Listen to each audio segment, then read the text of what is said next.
नमस्कार। मेरा नाम है मयूरेश विचारे फ्रॉम लाइव होम्स रियल्टी, आपका लोकल रियल एस्टेट एक्सपर्ट।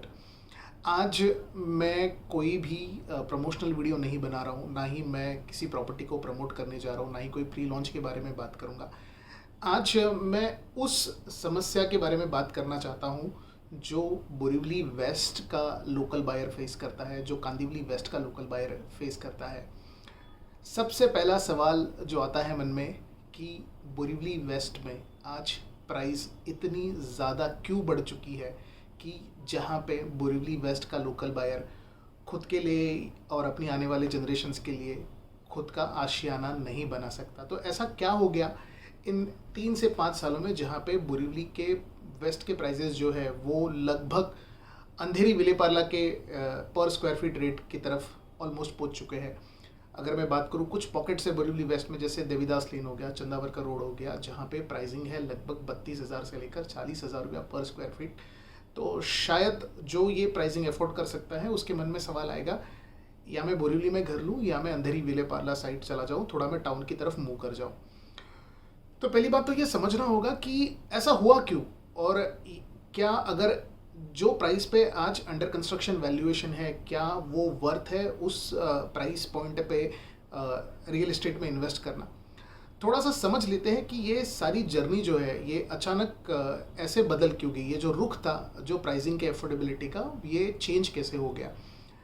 आज से अगर मैं बात करूँ लगभग 36 से 60 महीने पहले की, यानी 3 से 5 साल पहले की अगर हम बात करते हैं, और अगर आप 3 से 5 साल पहले अगर आप बोरिवली वेस्ट में 1 BHK ढूंढते थे तो एक अराउंड आपको 85 लाख से लेकर आपको 1 CR तक आपको एक अच्छा अंडर कंस्ट्रक्शन में या पुरानी बिल्डिंग में जो 25 to 30 ईयर्स ओल्ड है उस बिल्डिंग में आपको रेडी टू मूव इन में या तो मिलता था, या तो इस प्राइस पॉइंट पे आपको अंडर कंस्ट्रक्शन में मिल जाता था, जो एक कोई अपकमिंग नया प्रोजेक्ट हो। अगर मैं 2 BHK की बात करूँ तो 2 BHK आपको पुरानी बिल्डिंग में लगभग एक 40 से लेकर आपको एक 60 एक 65 तक आपको 2 BHK मिल जाता था, जो एक अच्छी खासी बिल्डिंग है। 17-18 साल 20 साल हो चुके हैं लेकिन अच्छी कंडीशन में है और अच्छे लोकेलिटी पे है, तो इस प्राइस पॉइंट पे आपको रेडी टू मूव इन मिल जाता था। और अगर आप अंडर कंस्ट्रक्शन में थोड़ा अगर आप बड़ा फ्लैट लेना चाहते हो जहाँ पे फैसिलिटीज़ एमिनिटीज़ है, तो भी आपको एक 40 से लेकर एक 60 एक 65 तक अच्छी जगह पे अच्छी लोकेशन पे आपको 2 BHK मिल जाता था। अभी हम बात करते हैं 2023 की। 2023 में अगर हम बात करेंगे 1 BHK की, एक लगभग 400-410 जैसा कारपेट एरिया हो, और जहाँ पे अभी कुछ भी नहीं हुआ है, प्रोजेक्ट जस्ट लॉन्च हुआ है, शायद हो सकता है कि एग्जिस्टिंग स्ट्रक्चर डिमोलिश भी नहीं हुआ हो या डिमोलिशन खत्म हो गया हो, फ्लैट लैंड है, ना ही एक्सकेवेशन हुआ है, कुछ भी हुआ है, वहीं पे आज आपको लगभग 400 से लेकर 420-430 कारपेट एरिया का 1 BHK आपको जा रहा है एक 25 से लेकर एक 40 तक। जो देखा जाए तो पिछले 5 साल की प्राइस से लगभग अराउंड 35 to 40% प्राइस हाइक है एट लेवल 0, जहाँ पे कुछ भी कंस्ट्रक्शन नहीं हुआ है। और अगर मैं बात करूँ 2 BHK की, तो 2 BHK लगभग now the 2 BHK is baby of 2 CR। यानी अगर आप 2 BHK देखना चाहते हो जिसका कारपेट एरिया 630-650 के करीब है, और जहाँ पे एक अच्छा स्ट्रक्चर है, 20-22 माले की बिल्डिंग है और कुछ एमिनिटीज़ है, ऐसी जगह पे आपको लगभग ऑल इंक्लूसिव डील जाती है 225 से लेकर 230 की। यानी ऐसा क्या हो गया बोरिवली में जो प्राइजेस इतने सारे बढ़ गए। अब एक बहुत बड़ा एक सेगमेंट है जो जिनकी एफोर्डेबिलिटी है लगभग 85 से लेकर 1 CR की आज भी, और 2 BHK की मैं बात करूं तो उनकी एफोर्डेबिलिटी है एक 40 से लेकर एक 60 या एक 70 तक। आज उन लोगों की हालत ये है कि आज उनको बोरिवली कांदिवली में खुद का नया घर वो नहीं ले पा रहे हैं। इसके कई सारे कारण हैं कि एग्जैक्टली ये ऐसा क्यों हुआ है। बोरिवली को अगर हम बोरिवली वेस्ट की मैं अगर स्पेसिफिकली बात करूं, अगर मैं उसका जियोग्राफी देखता हूं तो लगभग बोरिवली जो है वो एक रेक्टेंगल की तरह है, जहां पे आपका बेंचमार्क पकड़ लिया, आपका हॉरिजॉन्टल रोड जो है वो SV रोड है, और इस तरफ का आपका जो रोड है जो नीचे के लेयर का वो है लिंक रोड, और उसके बीच में आपको 4 कनेक्टिंग रोड आते हैं जो लिंक रोड और आपके SV रोड को कनेक्ट करते हैं। पहला वाला हो गया आपका देवीदास लेन जो आपके लिंक रोड को आकर मिलता है। सेकंड हो गया चंदावरकर रोड जो दोबारा आपको लिंक रोड को आकर कनेक्ट होता है। फिर हो गया आपका LT रोड, शिम्पोली रोड और RM भट्टर रोड। ये 4-5 रोड जो है वो स्ट्रेट लाइन में आकर लिंक रोड से मिलते हैं। आज से अगर हम बात करें लगभग 25 से 30 साल पहले की, जब बोरिवली बहुत ही सीमित एरिया था, इतना मैसिव रीडेवलपमेंट नहीं था बोरिवली में, और तब बोरिवली एक्सटेंड हो रहा था, बोरिवली वेस्ट एक्सटेंड हो रहा था IC कॉलोनी की तरफ और गोराई चारकोप की तरफ। कुछ 20s और 90s के बीच का जो पीरियड था, जहाँ पे लगभग सोसाइटी के हिसाब से, रोड के हिसाब से, लोकेशन के हिसाब से लगभग प्राइजेस तय थे। यानी अगर आप 1 BHK की बात करें तो 1 BHK अगर आप देख रहे हो लिंक रोड डॉन बॉस्को से पहले, तो आपको आ जाता था लगभग 85, 80, 90 के करीब, 95 के करीब। वही अगर आप चिकूवाड़ी की तरफ जाते हो तो लगभग आ जाता था आपको 80, 85 के करीब। और अगर आप गोराई की तरफ जाते हो या चारकोप की तरफ जाते हो तो आपको आ जाता था 70, 65, 75 के करीब। तो ये एक डिफ्रेंसिएशन था और कहीं ना कहीं उस लोकेशन की वैल्यूएशन तय हो गई थी, और सब इसी हिसाब से चल रहा था जब तक कोविड नहीं आया था। अब बात करते हैं 2019 में। 2019 में जब गवर्नमेंट कोविड के दौर से गुजर रही थी और कोई जगह नहीं बची थी जहाँ पे गवर्नमेंट एक रेवेन्यू जनरेट करे, तब ये चेंज आया कि गवर्नमेंट ने जो डेवलपर्स है, जो रियल एस्टेट डेवलपमेंट से रेवेन्यू जनरेट करने के लिए, उन्होंने काफ़ी सारे जो प्रीमियम्स थे वो लगभग 50% ऑफ उसके ऊपर दे दिया। यानी 50% सेल आ गई जितने भी रीडेवलपमेंट के परमिशंस अप्रूवल थे। यानी समझ लीजिए अगर आपको कोई एक 20-22 माले का अगर प्रोजेक्ट बनाना है, जहाँ पे लगभग आपको पहले 15 से 20 करोड़ रुपया अगर आपको खर्चा होता था परमिशंस अप्रूवल में, अब गवर्नमेंट ने कहा कि भैया इसमें हम आपको 2 प्रोजेक्ट का परमिशन दे देंगे, buy 1 get 1 free free free वाला कार्यक्रम हो गया। तो जो डेवलपर एक प्रोजेक्ट बना सकता था, उसने उसी दाम में 2 प्रोजेक्ट एक्वायर कर लिया। अभी आप देखिए सडनली पिछले 2 साल में शायद ऐसी कोई बिल्डिंग बची हो जो शायद 35-40 ईयर्स ओल्ड हो। बाकी चाहे वो शिम्पोली रोड हो गया, वजीरा नाका हो गया, योगी नगर हो गया, एक्सर हो गया, आपका चंदावरकर रोड हो गया, इस तरफ आपका देवनगर हो गया, पुनीत नगर हो गया। ऐसे जो पॉकेट्स हैं जहाँ पे एक लंबे अरसे से एक छोटे और बड़े क्लस्टर थे जो रीडेवलपमेंट की आस में बैठे थे। पहले भी रीडेवलपमेंट होता था, नहीं ऐसा नहीं, लेकिन ऐसा होता था कि एक सोसाइटी अगर डेवलप हो गई है तो दूसरी को जाने में कम से कम 3, 4, 5 साल लग जाते थे। वो जो सिचुएशन थी वो अचानक मार्केट में फ्लो आ गया, अचानक सारे डेवलपर्स एक्टिव हो गए और सबने अपने अपने हिसाब से रीडेवलपमेंट प्रोजेक्ट्स एक्वायर कर लिए। किसी डेवलपर ने 3, 4, 5, 10 प्रोजेक्ट एक्वायर कर लिए। क्या ये ओवर ट्रेडिंग हुई है? क्या हम उसी तरफ जा रहे हैं 90s की तरफ, जहाँ पे बिफोर रेरा 2017 से पहले, रेरा आने से पहले हमने देखा कि कुछ डेवलपर थे जो अपने थाली में लगभग 40-40, 30-30 प्रोजेक्ट लेकर बैठे थे। जब उनकी जो क्रेडिटेबिलिटी थी, उनकी जो कैपेसिटी थी वो प्रोजेक्ट कंप्लीट करने की, वो शायद एक भी प्रोजेक्ट कंप्लीट करने के लायक नहीं थे। ऐसे डेवलपर 20-20, 25-25 प्रोजेक्ट्स अपने डॉक्यूमेंटेड कर चुके थे। तो क्या हम दोबारा उसी तरफ जा रहे हैं कि जहाँ पे डेवलपर्स ने लगभग 20-20, 30-30 प्रोजेक्ट अपने झोली में ले लिए हैं? क्या वो प्रोजेक्ट्स कंप्लीट कर पाएंगे? ऐसे बहुत सारे सवाल हैं, लेकिन इस विषय को हम बाजू में रखते हैं। आज हम ये समझते हैं कि ये प्राइस पॉइंट में चेंज क्यों आया है। अभी सारे डेवलपर्स ने रीडेवलपमेंट प्रोजेक्ट फटाफट एक्वायर करना शुरू कर लिया। जो पिछले 6 महीने थे या 1 साल थे, आप देखोगे कि हर प्रोजेक्ट के बाजू में एक नीला पत्रा, कल तलक जो बिल्डिंग थी वहाँ पे अचानक से एक डेवलपर का बैनर लगता है, फिर एक नीले कलर का पत्रा लगता है, फिर वहाँ पे डक डक करके डिमोलिशन शुरू हो जाता है, फिर कोई एक ब्रांड अपना प्रोजेक्ट लॉन्च कर देता है। इसकी वजह से बहुत सारी चीज़ें हुई हैं कि डेवलपर ने भर भर के रेंट दिया है, 2-2, 3-3 साल का रेंट एक साथ में दिया है। तो जो लोग थे जिनको 80, 85, 90 लैक्स में 1 BHK मिल जाता था और जिनको 2 BHK पुरानी बिल्डिंग में मिलता था लगभग 1 20, 1 30, 1 40 की करीब, आज वो इन्वेंट्री डिमोलिश हो चुकी है। आज वो इन्वेंट्री वहाँ पे है ही नहीं, वो बिल्डिंग्स वहाँ पे है ही नहीं जहाँ पे उस सेगमेंट को सप्लाई करने वाला जो सोर्स था, आज वो सोर्स खत्म हो चुका है। तो पहली बात तो ये एक बहुत बड़ा फेज है जहाँ से रियल एस्टेट, बेसिकली अगर मैं बात करूँ बोरिवली वेस्ट का जो मार्केट है वो वहाँ से ट्रांसफॉर्म हो रहा है। सेकंड चीज़ की अगर हम बात करें कि रेंटल की, जहाँ पे कल तक जो रेंट चलता था, अगर आप 1 BHK लेते हो तो आपको 15,000 से लेकर 20,000 तक आपको एक अच्छा खासा 1 BHK आपको आ जाता था। 2 BHK की बात करें तो 25,000 से लेकर 30,000 तक, 30-35,000 तक आपको अच्छा खासा आपको 2 BHK आ जाता था। आज हालत यूँ है कि अगर आप 2 BHK लेने के लिए जा रहे हो तो आज आपको 35 to 45, 50 तक आपको रेंट देना पड़ेगा 2 BHK में। और अगर आप 1 BHK लेने के लिए जा रहे हो तो शायद से आपको एक अराउंड 25 से आपको 35,000 आपको रेंट देना पड़ेगा 1 BHK के लिए। तो आप समझ सकते हो, क्योंकि जो इन्वेंट्री थी जहाँ पे रेंटल और रीसेल के ट्रांजैक्शन होते थे, आज वो इन्वेंट्री नहीं बची है।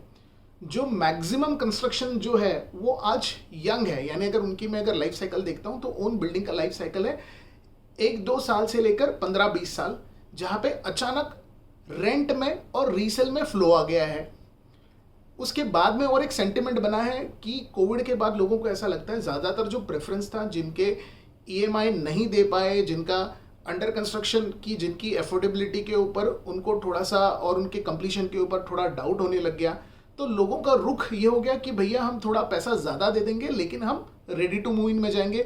तो रीसेल का जो मार्केट था, जो प्रॉपर्टी जो 1 BHK आपको 1 करोड़ तक मिल जाता था, आज वही आपको 1.15, 1.30 में आ रहा है, क्योंकि डिमांड और सप्लाई चेंज हुआ है और ये यकायक चेंज हुआ है।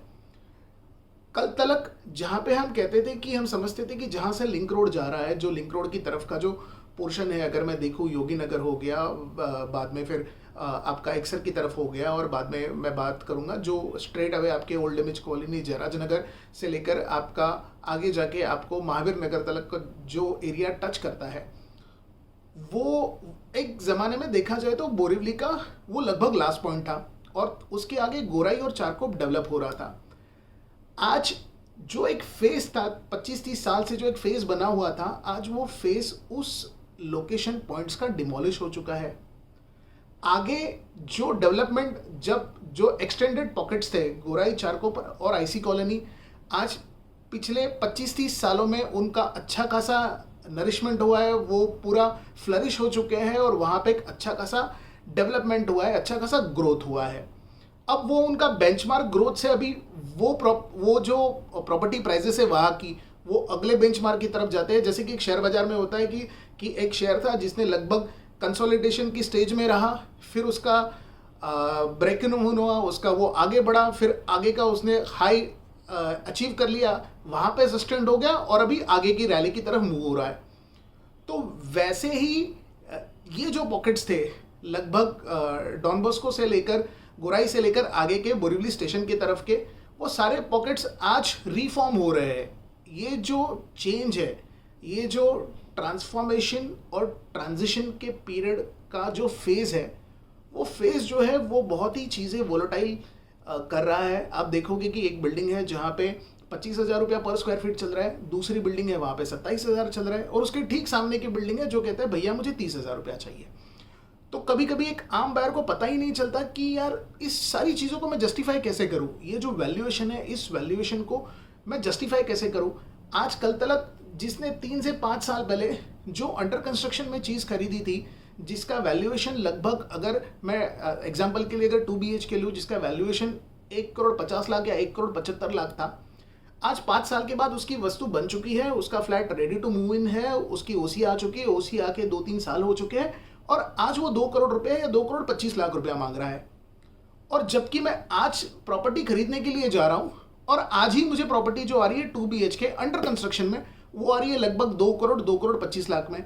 तो क्या 5 साल के बाद मेरी जो 2 करोड़ की या 2,25,00,000 की जो खरीदी हुई वस्तु है, क्या वो 2.5 करोड़ या 2,75,00,000 की बनने वाली है? ये एक सबसे बड़ा सवाल है।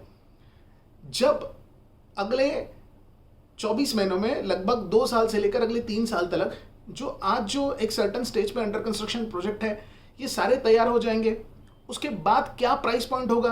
क्योंकि आज ही मैंने एक सर्टन हाई प्राइस में उसको खरीदा है, तो क्या आज जो एवरेज बोरिवली का जो एक लगभग आज से 3-5 साल पहले जो पर स्क्वायर फीट रेट था 18,000 से लेकर 22-23,000 का, आज वो स्ट्रेट अवे हो चुका है आपका 25,000 से लेकर 30,000 का।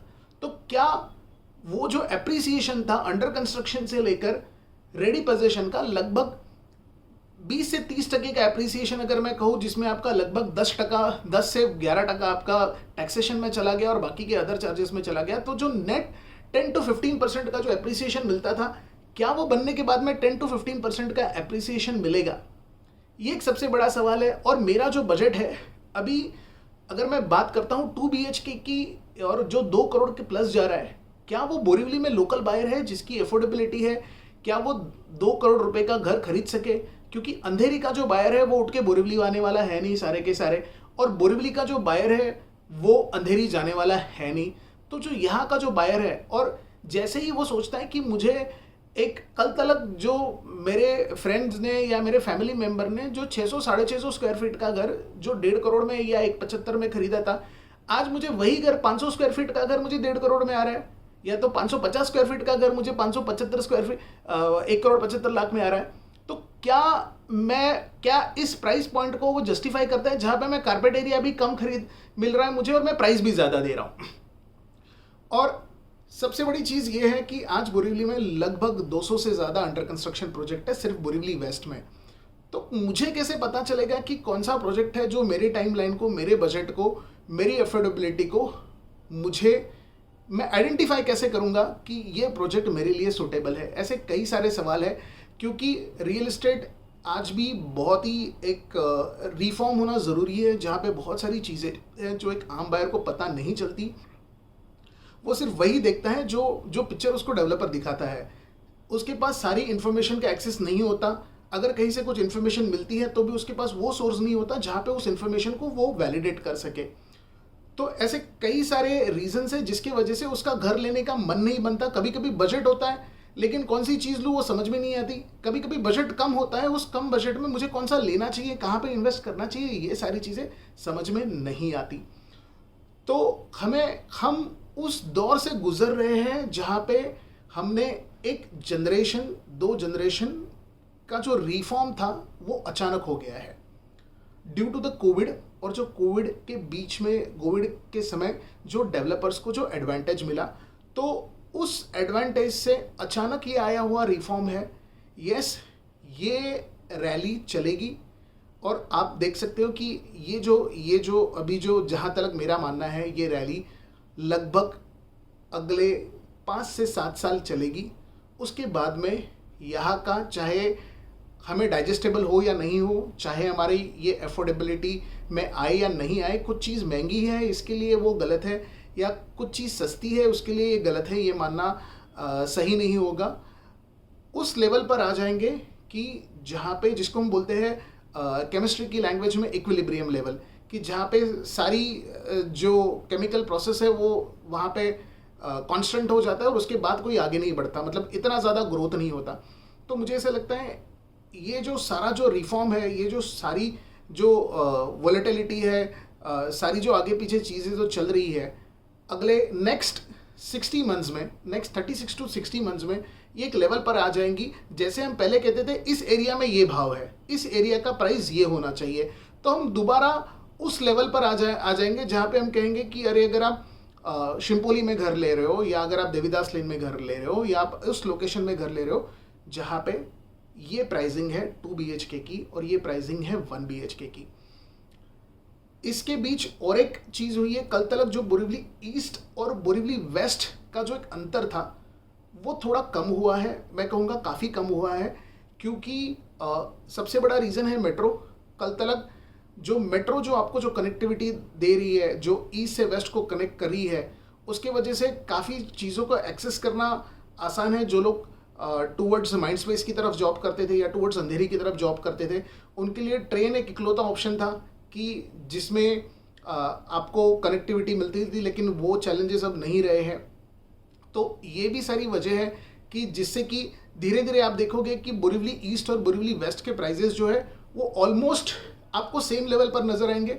हो सकता है कि कुछ जगह बोरीवली ईस्ट के प्राइजेस ज़्यादा हो, काफ़ी मैसिव डेवलपमेंट है वहाँ पे, जैसे कि ओबेराय हो गया। बाकी के दूसरे जो वहाँ पे जो प्रोजेक्ट्स आ रहे हैं, जो लगभग अगले साल 1.5 साल में जब वो कम्प्लीटली ऑपरेशनल होंगे, तो वहाँ पे दोबारा एक चेंज आएगा ऑन अ अपर साइड, कि जिसका जो एडवांटेज है वो बाकी के प्रोजेक्ट्स को भी मिलेगा। तो हमें देखना होगा कि ये एग्जैक्टली ये रैली किस तरफ जा रही है, लेकिन इसके कुछ डिसएडवांटेज भी हैं, जैसे कि जो आपको घर, माना कि आपका लगभग 1.5 करोड़ का बजट है, 1.5 करोड़ एक बहुत बड़ी अमाउंट है, फिर भी आपको शायद वो पसंदीदा घर ना मिले जो आप सोचते हो सकता है आपको लोकेशन कॉम्प्रोमाइज़ करनी पड़े, आई एम सॉरी, हो सकता है आपको कुछ शायद उस बिल्डिंग में आपको शायद घर ना मिले जिसमें ज़्यादा फैसिलिटीज़ एमिनिटीज़ है, और शायद कोई स्टैंड अलोन टावर में आपको कॉम्प्रोमाइज़ करना पड़े। ऐसे बहुत सारे छोटे मोटी चीज़ें हैं जहाँ पे आपको कॉम्प्रोमाइज़ करना होगा अगर आप बोरिवली वेस्ट में ही रहना चाहते हो। अगर आप लोकेशन कॉम्प्रोमाइज़ करते हो तो हो सकता है आपको, अगर आप टूवर्ड्स दहीसर जा रहे हो या कुछ अगर आप टूवर्ड्स चारकोप या टूवर्ड्स अगर आप मलाड, जन कल्याण नगर इस तरफ अगर जा रहे हो, तो आपको अच्छे प्राइस पॉइंट पे आपको एक अच्छा बड़ा घर मिल सकता है, क्योंकि अब तक ये जो पॉकेट्स है वो नेक्स्ट रिफॉर्म साइकिल में आएंगे। इन नेक्स्ट 36 टू लगभग 3 से 4 साल के बाद आप देखोगे कि लगभग जो आज की जो यहाँ की प्राइजेस है 3 से 5 साल के बाद लगभग वहाँ पे भी सेम स्थिति होगी जो आज हमारी है। तो सारे जो मेरा होम बायर्स है उनसे कहना यही है कि बहुत बार ऐसा हो जाता है कि हमें ऐसा लगता है कि कुछ हो जाएगा और मुझे मेरा घर, मेरे पसंद का घर मेरे बजट के अंदर मिल जाएगा। यानी लगभग मैं सोचता हूँ कि मुझे 700 करोड़ का घर मुझे 1.5 करोड़ में मिल जाएगा। इसके लिए बहुत ही बुलंदी पर आपकी किस्मत रहना ज़रूरी है, rare of the rarest situation है। कहीं ना कहीं आपको समझना होगा कि ये वैल्यूएशन है और ये वैल्यूएशन आपको एक्सेप्ट करनी होगी। Though it's on a higher side, बहुत ही समटाइम्स चीज़ें ओवर वैल्यूएटेड है, लेकिन हम कहते हैं सोना और घर ये दोनों भी एक ही किरदार है। चाहे हम हमेशा सोचते हैं कि कुछ ऐसा हो जाए कि जिससे सोने का दाम कम हो जाए और हम सोना खरीद ले। हम ऐसा ही सोचते हैं कि जैसे कुछ हो जाए और प्रॉपर्टी का दाम कम हो जाए हम प्रॉपर्टी खरीद ले। ऐसा होना बहुत ही रेयर सिनेरियो है, और अगर ऐसा होता है तो वो सही वजह नहीं होगी और वो सही रीज़न नहीं होगा, तब सारी चीज़ें शायद डिप्रिसिएशन में हो। तो अगर आप ऐसी कोई प्रॉपर्टी देख रहे हो या ऐसा कुछ है जहाँ पे आपको चीज़ें समझ में नहीं आ रही, या आपका कम बजट है लेकिन फिर भी आप एक अच्छी प्रॉपर्टी लेना चाहते हो, आप अपने फैमिली को, आपके जनरेशन को एक गिफ्ट देना चाहते हो, तो बिल्कुल आप मुझे बिल्कुल कॉल कर सकते हैं। हाय, मेरा नाम है मयूरेश विचारे फ्रॉम लाइव होम्स रियल्टी।